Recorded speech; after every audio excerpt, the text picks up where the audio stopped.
Shalom lekulam. Welcome everybody to this new IVS initiative, Crucial Skills for Scientists. After the success we had with the big topics from top scientists, where we had really amazing scientists, top-notch, presenting their research on very different topics, now we are launching a new initiative, Crucial Skills for Scientists. The goal here is to learn some skills that we believe are fundamental for all of us that are involved in research, being PhD, postdoc, student, masters, professors. There are some skills that are key, crucial. For example, how to write a scientific paper.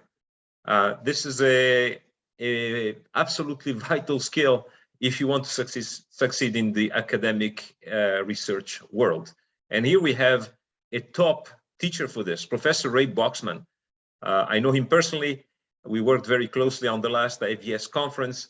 And on top of that, I got feedback from people who were his students on this type of workshop. And they told me wonders about it. So I'm sure you're going to enjoy. I'm sure you're going to learn. And we have other topics lined up.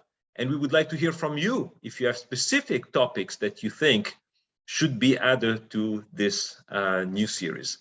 So welcome everybody, and I wish you to really enjoy this presentation. And I wish Ray to, like my advisor, PhD advisor used to say, razzle, dazzle, and impress, and let's all learn together. Thank you very much.